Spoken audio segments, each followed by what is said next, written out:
Is the Honda Grom the right commuter bike for you?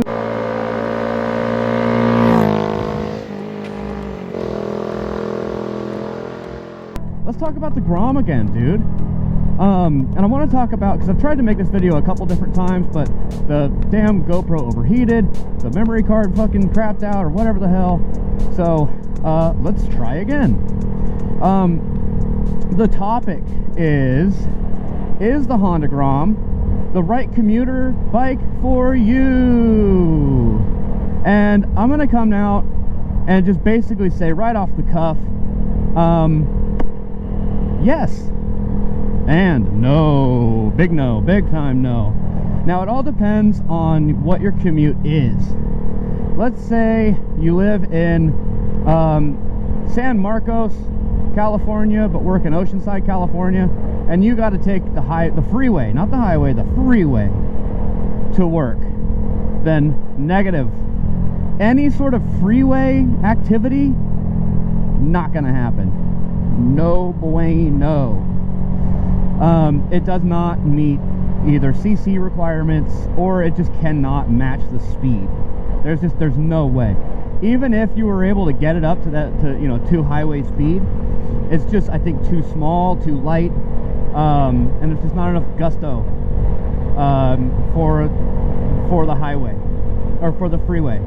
Now the highway is a different story.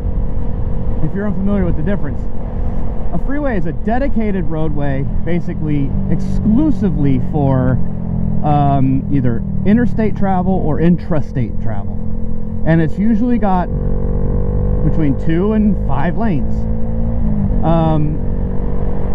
A lot higher rate of travel on the freeway than the highway, at least over here on the west coast. So for example, you'll see me riding on Highway 213 and Highway 205, both of which drop down to 35, 30, and 25 miles an hour. Now for my application, it's totally fine. Now yeah, I live out here in the, a little bit boony, sorta, but on these back roads, you can go 55. I think the law states without exceeding 55, you can basically go as fast as as fast as you can while maintaining safe operation of the vehicle, right? So for example, if you're going through a bunch of twisties in the woods, I wouldn't be going 55, you know what I mean? But if it's a straight on a plane or something, yeah, you can go 55, no problem. So the Grom's fine for that, because on highways too, you'll have a lot of tractors, farm equipment. It's fine, no big deal. Some people even walk them. Some people ride bikes. It's not like bicycles, and it's not against any sort of law or guideline or whatever. So it'd be fine. For city use, oh yeah, baby, that's where the Grom shines, son. That's where it shines, baby, in the city. So if you commute, it's 15-minute commute, and you don't leave like city roads, hell yeah, dude. And in some cities, I know, like Fresno or like shit, what's that one? Oh, I forget.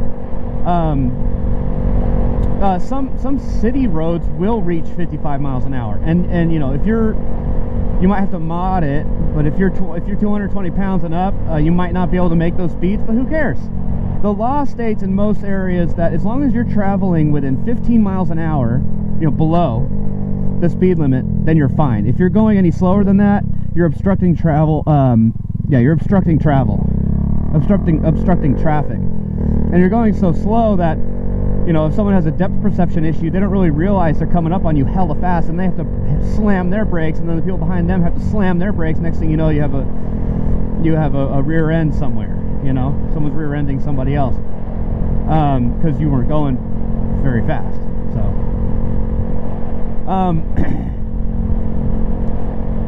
if you do have a commute longer than 30 minutes, it should be totally fine, but that's where comfort can become an issue. I noticed at the end of a 20 to 30 minute ride, and this might just be me because I'm an old vet. I'm 34. I'm not that old, but dude, my body is falling apart. For me, my back is tight, my knees get tight. It's just kind of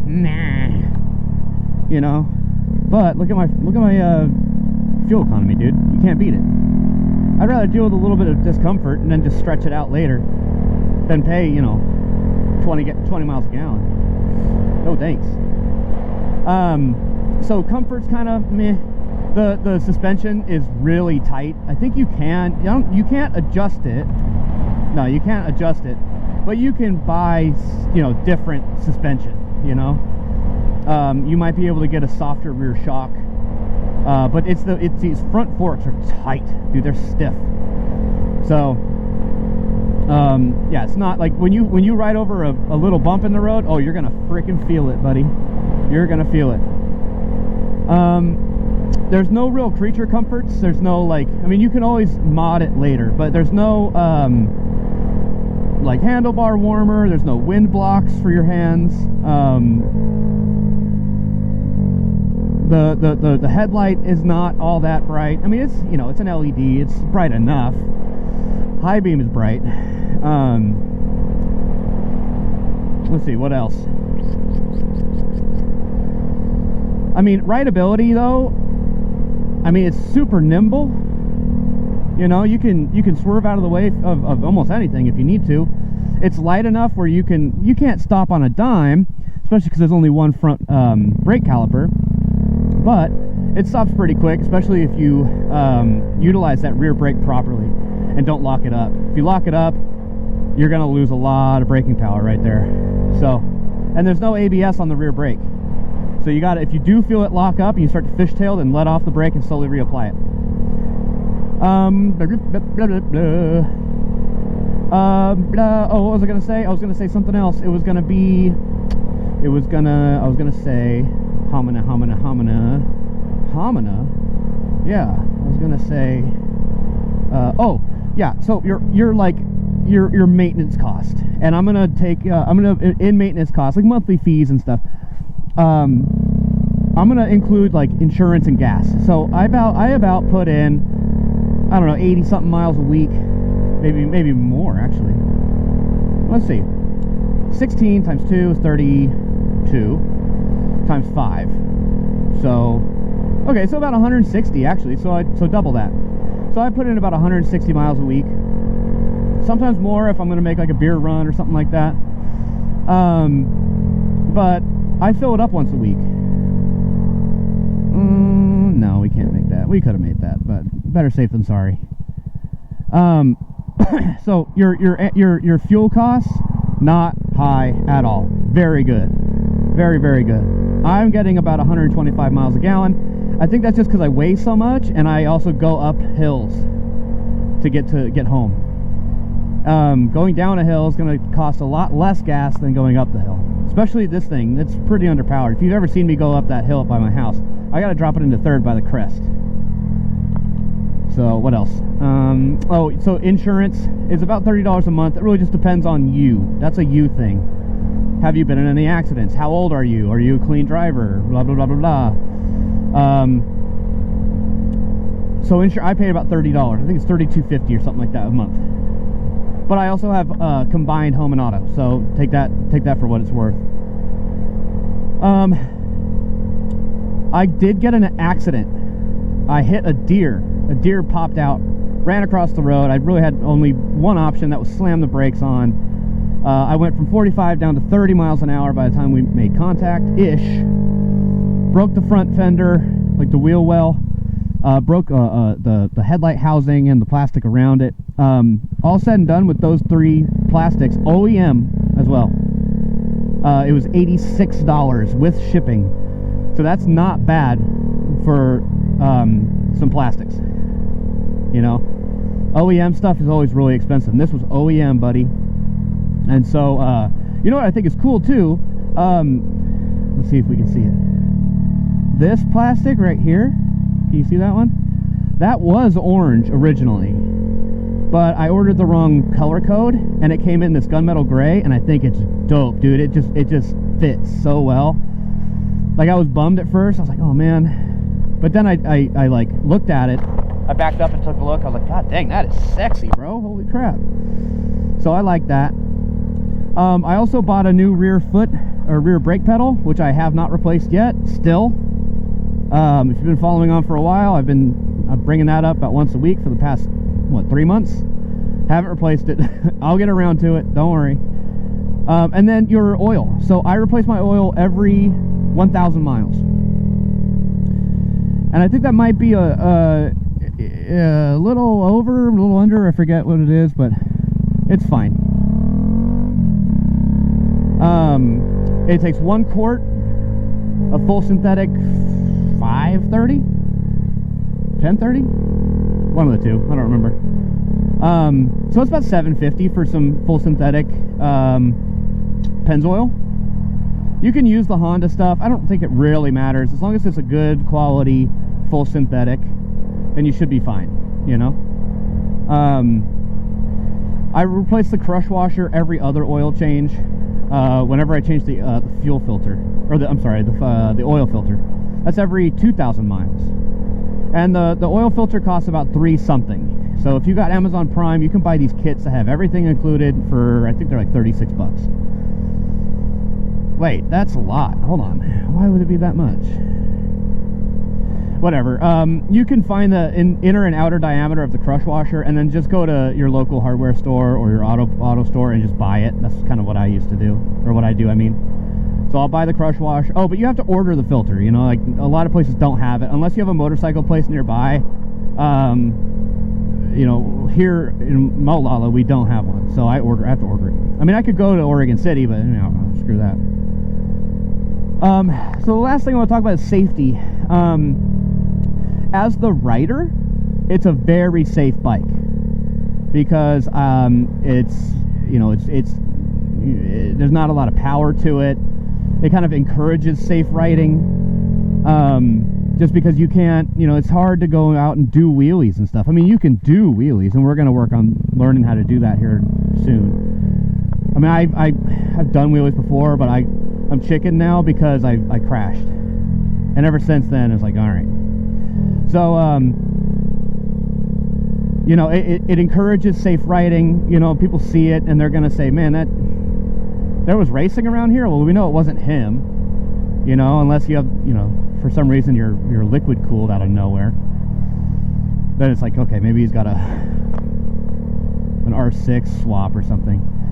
But yeah, it encourages safe riding. You know, you're not going to get any speeding tickets unless you're speeding any, you know what I mean. You just don't.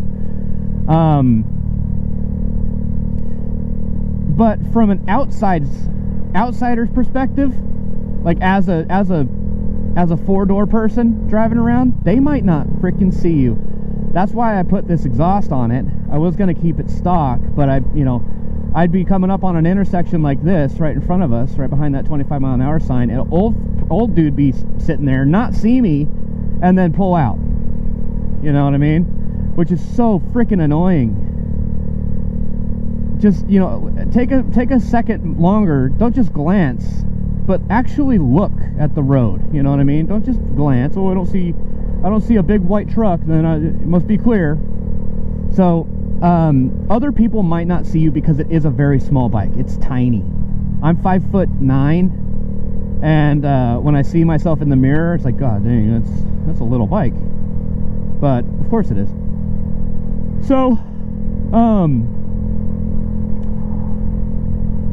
I meant to pull over back there. That's okay. We'll pull over in here. So you know, honestly, I think for me, you just saw my commute. That's what I do every day. You know, I might take a different road here and there, but you know, I think it's a really nice commuter, especially the miles per gallon you get. It's insane. It's like almost unbeatable. It's a fun little freaking bike, little 124cc, 9.8 horsepower or whatever it was. It's cheap to maintain. It's cheap to fuel. It's just, dude, it's just, I don't think you can beat it. Now, like I said, if you are going, you know, on the freeway, then no, I don't think the Grom's for you. I really don't. If you're, you know, an older dude who, you know, has a bad back, or just anyone with compressed discs, I'd say no. Like in your spine, I'd say no, this might not be for you either because of the stiff suspension. If you are tall, like bigger than 5 or 6 foot 3 inches, I'd say no, maybe not, just because it's at that point you're way bigger than it, and I don't know, I just have a feeling it might do more harm than good. So this is a cute little neighborhood, dude. I mean, I don't like that there's no trees. It's a cute little neighborhood. Very cutesy, very mindful. It's demure, baby. Oh, it's so cutesy. Oh, it's so cutesy. Anyway, sorry, I didn't mean to turn you on there. Anyway, that's it for me today. Take that for what it's worth.